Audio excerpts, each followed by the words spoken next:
Hello friends, welcome to my channel. எல்லாரும் எப்படி இருக்கீங்க? நாங்கெல்லாம் நல்லா இருக்கிறோம். இன்னைக்கு வீக்கெண்ட் சண்டே vlog தான் பார்க்க போறோம். பிரேக்ஃபாஸ்ட் அண்ட் லஞ்ச் இந்த ரெண்டுமே இந்த vlogல கவர் பண்ணியிருக்கிறேன். சண்டேனாலே கொஞ்சம் லேட்டா தான் எந்திரிப்போம். எந்திரிச்சது மாவு எப்பயுமே வீட்ல ஸ்டாக் வச்சிருப்பேன். சண்டேக்காகவே வச்சிருப்பேன். ஸோ அந்த மாவில் இட்லியோ இல்லை தோசையோ ரெடி பண்ணிவிட்டு லெஃப்ட் ஓவர் சட்னி எதுவும் இருந்துச்சுன்னா அதை வச்சு சாப்பிட்டுப்போம். அப்படி இல்லாட்டி தோசை இருந்தால் அட்ஜஸ்ட் பண்ணி சாப்பிட்டுப்போம். பட் இந்த சண்டே மாவு எதுவுமே இல்லை, நைட்டோட மாவு காலி. அதனால் கண்டிப்பாக ஒரு சிம்பிளான ஒரு பிரேக்ஃபாஸ்ட் வேணும். அதனால் ஒரு ஈஸியான ரெசிபிக்காக நைட்டே பாசிப்பயிறு ஒரு 1.5 கப் அளவுக்கு எடுத்திருந்தேன். அரிசி பச்சரிசி ஒரு கைப்பிடி அளவுக்கு பச்சரிசி, அப்புறம் ஒரு ஸ்பூன் அளவுக்கு வெந்தயம். இந்த 3 பொருளும் நல்லா தண்ணியில் கழுவிட்டு நைட்டு ஊற வச்சுட்டேன். நல்லா 12 ஹவர்ஸ் போல் நான் ஊறிடுச்சு. காலையில் அந்த ஊறின தண்ணியை திரும்ப கீழே ஊற்றிட்டு இன்னும் ஃப்ரெஷ்ஷாக தண்ணி அதில் ஊற்றி வச்சிட்டேன். அப்புறம் ஒரு மிக்சி ஜாரில் ஒரு சின்ன துண்டு அளவுக்கு இஞ்சி, ஒரு 2 சின்ன துண்டு இருந்துட்டு அது பொடியாக நறுக்கி சேர்த்துருக்கேன். கூடவே ஒரு 2 பச்சை மிளகா, அப்புறம் 1 ஸ்பூன் போல் சீரகம், இதை சேர்த்து லைட்டாக ஒரு பல்ஸ் விட்டுறணும். பல்ஸ் விட்டதுக்கப்புறமா நம்ம அந்த பாசிப்பயிறு எல்லாம் ஊற வச்சுருந்தோம்ல, அதை மிக்சி ஜாரில் சேர்த்துட்டு நமக்கு அரைச்சி எடுத்தோன்னா ஒரு இன்ஸ்டண்ட்டாக டக்குன்னு நம்ம தோசை மாவு ரெடி பண்ணியாச்சு. இது புளிக்க தேவையில்லை. அரைச்சதுமே நம்ம தேவையான அளவுக்கு உப்பு கலந்து அப்படியே யூஸ் பண்ணிக்கலாம். ஒரு சூப்பர் ஹெல்த்தி பிரேக்ஃபாஸ்ட் இது. இதை விட பாசிப்பயிறு முளைக்கட்டின பாசிப்பயிறு யூஸ் பண்ணால் அது பசங்களுக்கெல்லாம் இன்னமுமே நல்லா ஹெல்த்தி, ஒரு ப்ரோட்டீன் ரிச் பிரேக்ஃபாஸ்ட். பட் எனக்கு முளைக்கட்டுறது டைம் இல்லை. நான் டக்குன்னு ரெடி பண்ணேன், மாவு இல்லைங்கிறனால நைட்டு ஊற வச்சுட்டு ஒரு 12 ஹவர்ஸ் தான் ஊறிட்டு அப்படியுமே ரெடி பண்ணியிருக்கேன். முளைக்கட்டி நம்ம பண்ணுறதா இருந்தால் எக்ஸ்ட்ராவே இன்னொரு 12 ஹவர்ஸ் இல்லை ஒரு 1 டேவே தேவைப்படும். நல்லா அந்த முளைக்கட்டி வந்தால் தான் அது நல்லாயிருக்கும். ஸோ அது பண்ணும்போது இன்னமுமே ஒரு ஹெல்த்தி ப்ரோட்டீன் ரிச் பிரேக்ஃபாஸ்ட்.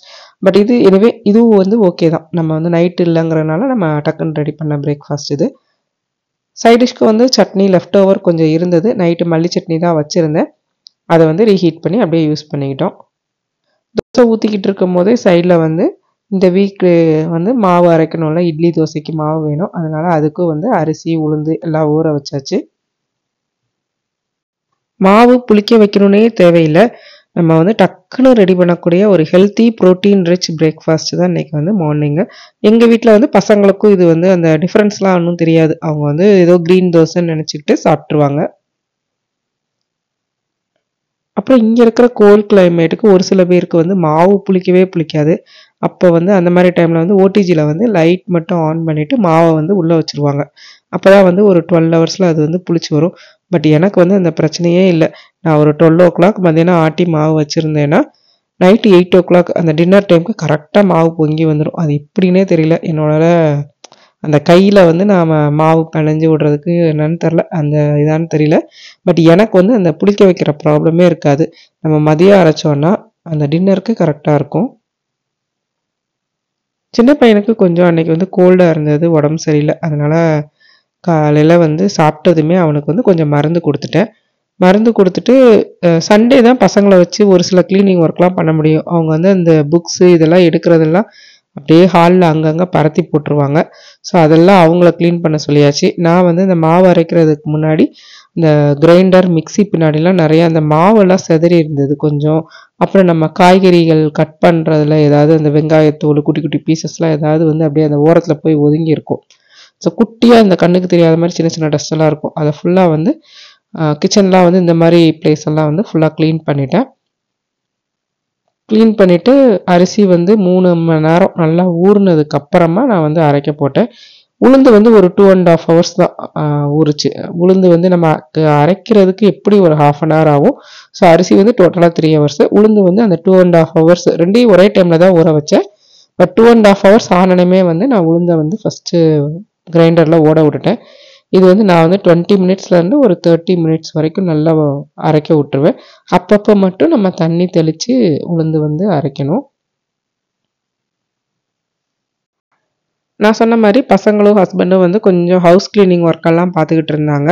அது போக இங்கே வின்டர் ஓரளவு முடிஞ்சது. அந்த ஸ்னோ எக்ஸ்ட்ரீமாக பெய்யுறது அந்த இதெல்லாம் ஓரளவு முடிஞ்சது. கிளைமேட் ஓரளவு நார்மல் டெம்பரேச்சருக்கு வந்துடுச்சு. ஸோ வின்டரில் நாங்கள் க்ளவுஸு ஹேட்டு நிறைய யூஸ் பண்ணுவோம். ஸோ அதெல்லாம் வந்து இப்போ வின்டர் முடிஞ்சதுனால நம்ம ரீப்ளேஸ் பண்ணிவிட்டு ஜாக்கெட்ஸுமே பார்த்திங்கன்னா ரொம்ப ஹெவி ஸ்னோக்கு ஒரு ஜாக்கெட் இருக்கும். இப்போ வந்து அந்தளவுக்கு ஸ்னோ இல்லை. ஸோ நார்மல் ஜாக்கெட்ஸே வந்து பசங்களுக்கு போதும். அதெல்லாம் வந்து மாற்றி எடுத்து வைக்கிற வேலை வந்து ஹஸ்பண்ட் வந்து பார்த்துக்கிட்டு இருந்தாங்க. நான் வந்து எனக்கு வந்து இன்றைக்கி சண்டேங்கிறனால இந்த க்ளீனிங் ஒர்க் எதுலேயுமே இன்வால்வ் ஆகலை. என்னோடய கிச்சன் ஒர்க் மட்டும்தான் நான் வந்து பார்த்துக்கிட்டு இருந்தேன். கிரைண்டரில் மாவை ஓட விட்டுட்டு லஞ்சுக்கு வந்து ரெடி பண்ணேன். ஃபஸ்ட்டு வந்து பாஸ்மதி அரிசியை வந்து ஊற வச்சுட்டேன். ஏன்னா இன்றைக்கி வந்து லஞ்சுக்கு வந்து ஜீரக சம்பாவில் மட்டன் பிரியாணி பண்ணலான்னு தான் ரெடி பண்ணியிருந்தேன். அதுக்கு வந்து ஜீரக சம்பா அரிசி வந்து எடுத்திருக்கேன். நான் வந்து ஒரு 3 கப்ஸ் போல் எடுத்தேன். இந்த 3 கப்ஸ் வந்து நல்லா ஒரு 2 to 3 டைம்ஸ் நம்ம அரிசி கழுவும் போது இந்த மாதிரி தண்ணி பார்த்திங்கன்னா அந்த ஸ்டார்ச் கண்டென்ட் உள்ள வாட்டர் வந்து வந்துடணும். வந்ததுக்கப்புறம் ஓரளவு வாட்டர் கிளியர் ஆனதுக்கப்புறமா ஒரு 2 to 3 டைம்ஸ் நம்ம கழுவினதுக்கப்புறமா தண்ணி வந்து ஊற்றி ஒரு 1/2 an hour வந்து நல்லா ஊற வச்சிடணும்.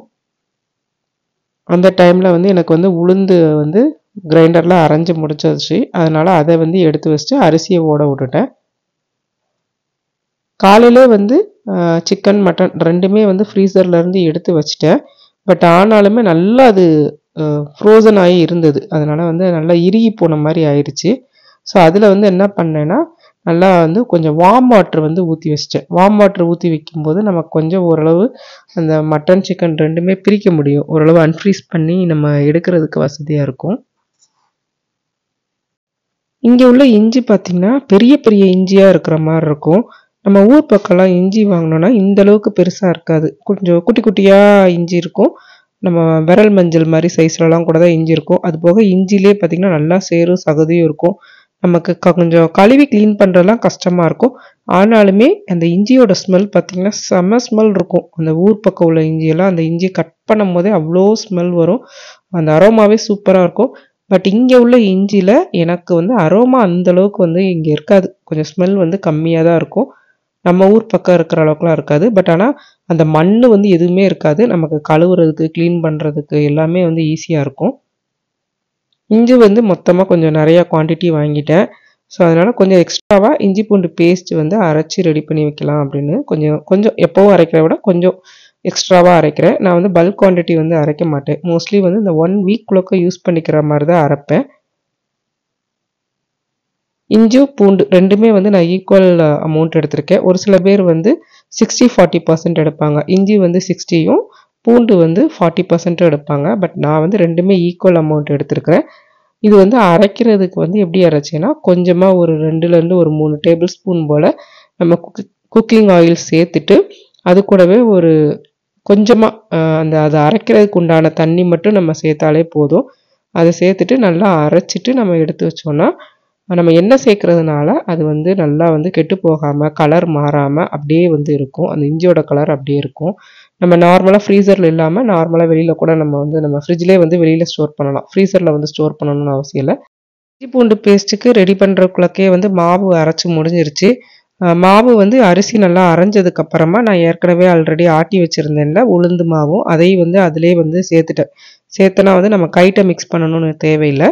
நமக்கு அந்த கிரைண்டர்லேயே மிக்ஸ் பண்ணி கொடுத்துரும். நம்ம வந்து தேவையான அளவு உப்பையும் சேர்த்து அப்படியே அதிலேயே அரைச்சிட்டு ஒரு 1 மினிட் போல் கிரைண்டர்லேயே அரைப்பட்டதுக்கப்புறமா நான் ரெண்டையும் வந்து மாவு வந்து அள்ளி எடுத்து வச்சுருவேன். இதுவே வந்து எனக்கு 8 ஹவர்ஸ்லாம் நல்லா புளிச்சு வந்துடும். அப்புறம் கறியும் வந்து கொஞ்சம் வார்ம் வாட்டர் ஊற்றி வச்சுருந்ததுனால நல்லா அந்த இறுகி போயிருந்ததில்ல அதெல்லாம் வந்து தனித்தனியாக கலண்டு வந்துருச்சு. அதுக்கப்புறமா வந்து சிக்கனுக்கு வந்து பீசஸ் கட் பண்ணிவிட்டேன். மட்டன் வந்து பிரியாணிக்காக பீசஸ் கட் பண்ணிவிட்டேன். சிக்கன் 65க்கு வந்து மேரினேட் பண்ணி அதை வந்து நல்லா ஒரு 1 ஹவருக்கு ஊறுறதுக்கு எடுத்து வச்சிட்டேன். பிரியாணிக்கு தேவையான ஐட்டம்லாம் கட் பண்ண வேண்டியதெல்லாம் கட் பண்ணி எடுத்து வச்சிட்டேன். அப்புறம் வந்து நம்ம இதெல்லாம் வந்து மசாலாலாம் வேணுமோ அதையுமே எடுத்து வச்சிட்டேன். இதுக்கு வந்து 2 டேபிள் ஸ்பூன் நெய் சேர்த்துக்கிறேன். இது வந்து வீட்டில் ப்ரிப்பேர் பண்ண நெய் லாஸ்ட் vlogல பார்த்துருப்பீங்க. 2 டேபிள் ஸ்பூன் போல் நெய் அப்புறம் 2 டேபிள் ஸ்பூன் போல் எண்ணெய் சேர்த்துட்டு நம்ம பிரியாணிக்குரிய ஸ்பைசஸ் இந்த பட்டை கிராம்பு அப்புறம் ஏலக்காய் இதெல்லாமே சேர்த்து லைட்டாக அது வந்து செவந்து வரும்போது வெங்காயம் தக்காளி வெங்காயம் வந்து ஓரளவு ஒரு 60% வந்ததுக்கப்புறமா தான் வந்து தக்காளி சேர்த்துருக்குறேன். இந்த ரெண்டும் வந்து வதங்கிட்டு இருக்கும் போதே வந்து ஒரு 2 டேபிள் ஸ்பூன் போல் இஞ்சி பூண்டு பேஸ்ட் வந்து சேர்த்துருக்குறேன். சேர்த்ததுக்கப்புறம் இது வெங்காயம் தக்காளி வந்து நல்லா குழஞ்சி வரணும். இது கூடவே வந்து காரத்துக்காக கொஞ்சம் காரமாக இருந்தால் நல்லாயிருக்கும்னு தோணுச்சு. அதனால் வந்து 2 பச்சை மிளகா மட்டும் சேர்த்துருக்கேன். இது வந்து காரமான பச்சை மிளகா அதனால் 2 சேர்த்துருக்கேன். உங்களுக்கு காரம் இல்லைன்னா ஒரு 4 பச்சை மிளகா சேர்த்துக்கலாம். சேர்த்ததுக்கு அப்புறமா அது கொஞ்சம் நல்லா குழஞ்சி வரும். குழஞ்சி வந்ததுக்கப்புறம் நம்ம வந்து கறியை அதில் வந்து சேர்த்துக்கணும். சேர்த்துட்டு எண்ணெயிலே வந்து லைட்டாக குக்கரை வந்து விசில் போட தேவையில்ல, சும்மா மட்டும் தட்டு வச்சு மூடிட்டு ஒரு 5 நிமிஷம் கறி எண்ணெயில் நல்லா வதங்கணும். வதங்கினதுக்கப்புறமா கறிக்கு தேவையான உப்பு, மஞ்சத்தூள், அப்புறம் பிரியாணி மசாலா, கரம் மசாலா. நான் வந்து ரைஸ் வந்து ஒரு 3 கப் போல் எடுத்துருக்கிறேன். அதுக்கேற்ற மாதிரி எல்லா மசாலாவும் எடுத்துருக்கிறேன். உங்களுக்கு உங்கள் காரத்தன்மைக்கு ஏற்ற மாதிரி எடுத்துக்கோங்க. இது வந்து நல்லா வதங்க விட்டுறணும். கறிங்கிறதுனால கொஞ்சம் அப்பப்போ கீழே அடி பிடிக்கும். ஸோ அப்பப்போ நம்ம வந்து ஒரு 2-3 மினிட்ஸ்க்கு ஒரு தடவை நல்லா கலரி விட்டுக்கிட்டே இருக்கணும். அப்போ தான் வந்து அடி பிடிக்காமல் இருக்காது. அப்புறம் கொத்தமல்லி, புதினா இந்த ரெண்டும் நல்லா க்ளீன் பண்ணி வச்சுட்டேன். அது வந்து ஒரு கைப்பிடி அளவுக்கு கழுவிட்டு அதை வந்து அதிலே சேர்த்துட்டேன். அப்புறம் திரும்ப நல்லா கலந்து விட்டுட்டு ஒரு 2 கப் அளவுக்கு தண்ணி சேர்த்து குக்கர் மூடிட்டு நம்ம குக்கர் மேலே வந்து அந்த ஸ்டீம் வந்ததுக்கப்புறமா வெயிட் போட்டிங்கன்னா ஒரு 2 சவுண்டு வந்தாலே போதும். கறி வந்து நல்லா வெந்துடும். ஒருவேளை கறி வேகலைன்னா கூட ஒரு சவுண்டு கூட வச்சுக்கலாம். இஞ்சி பூண்டு பேஸ்ட்டு கொஞ்சம் எக்ஸ்ட்ராவே ப்ரிப்பேர் பண்ணதுனால நான் வந்து கொஞ்சம் வந்து இந்த வீக்குக்கு யூஸ் பண்ணுறதுக்கு ஒரு சின்ன கண்டெய்னரில் எடுத்து வச்சிட்டேன். மீதி வந்து இந்த மாதிரி என்கிட்ட வந்து சிலிக்கான் மோல்டு இருந்தது. அந்த சிலிக்கான் மோல்டில் வந்து நான் அப்படியே கொஞ்சம் கொஞ்சம் அந்த ஸ்பூனை வச்சு அதில் வந்து எடுத்து விட்டுட்டு அதை அப்படியே வந்து ஃப்ரீசரில் வந்து ஸ்டோர் பண்ணிட்டேன்.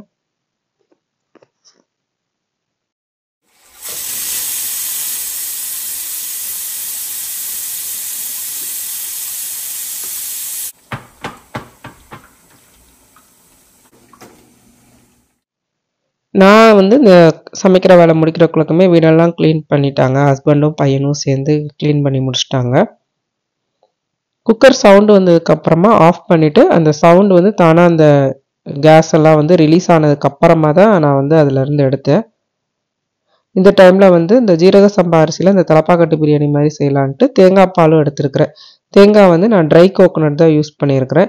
ட்ரை கோகோனட் யூஸ் பண்ணும்போது கொஞ்சம் வார்ம் வாட்டர் யூஸ் பண்ணால் தான் நமக்கு வந்து அந்த தேங்காவோட ஃப்ளேவர் வந்து தெரியும். நார்மலாக வந்து நம்ம பச்சை தண்ணியில் ட்ரை கோகோனட்டில் வந்து அரைக்கும் போது பச்சை தண்ணி சேர்த்து அரைச்சோம் அப்படின்னா வந்து நமக்கு கொழுப்பு மாதிரி கொஞ்சம் பிசுபிசுன்னு தேங்காய் வந்து வந்துடும். அப்போ வந்து நமக்கு தேங்காய் பால் மாதிரி வராது, ஒரு மாதிரி பிசுபிசுன்னு கொழுப்பு வந்த மாதிரி வரும். ஸோ அதனால் ட்ரை கோகோனட் எப்போ யூஸ் பண்ணாலும் கொஞ்சம் வார்ம் வாட்டர் யூஸ் பண்ணிங்கன்னா தான் சட்னிக்காக இருந்தாலும் தேங்காய் பால் எடுக்கிறதா இருந்தாலும் கரெக்டாக இருக்கும். ஏற்கனவே வந்து 2 கப்பு போல் நான் வந்து இது யூஸ் பண்ணியிருக்கிறேன். நார்மல் வாட்டர் யூஸ் பண்ணி தான் வந்து கறியை வேக வச்சுருந்தேன். நான் வந்து 3 கப் அரிசி எடுத்துருக்கிறதுனால 2 கப் வந்து ஆல்ரெடி யூஸ் பண்ணிட்டேன். 3 கப்புக்கு வந்து நம்ம 4.5 கப் அளவுக்கு நம்ம தண்ணி சேர்த்துக்கணும். நான் 2 கப்பு வந்து நார்மல் வாட்டர் சேர்த்துருக்குறேன். கூடவே வந்து மீதி 2.5 கப்புக்கு வந்து தேங்காய் பால் சேர்த்துருக்குறேன். தேங்காய் பால் சேர்க்கும் போது அதோட ஃப்ளேவர் வந்து நல்லாயிருக்கும், அதனால நான் சேர்த்துருக்குறேன். தேங்காய் பால் லைட்டாக ஆஸ் யூஷுவல் கொதி வந்ததுக்கப்புறமா நம்ம அந்த ஊற வச்சுருந்தோம்ல அந்த ஜீரக சம்பா அரிசியை அதில் சேர்த்துட்டேன். இது வந்து ஒரு சவுண்டு வந்ததுமே வந்து ஆஃப் பண்ணிவிடுவேன். அப்படியே அது தம்மில் இருந்த மாதிரி இருந்துச்சுன்னா சரியாக இருக்கும்.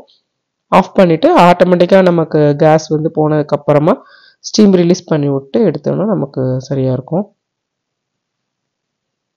குக்கர் மூடுறதுக்கு முன்னாடி அரிசி குலையாமல் இருக்கிறதுக்காக ஒரு அரை எலுமிச்சம்பழம் வந்து அதில் பிழிஞ்சு விட்டுட்டு ஒரு தடவை கலந்து விட்டுருக்கேன்.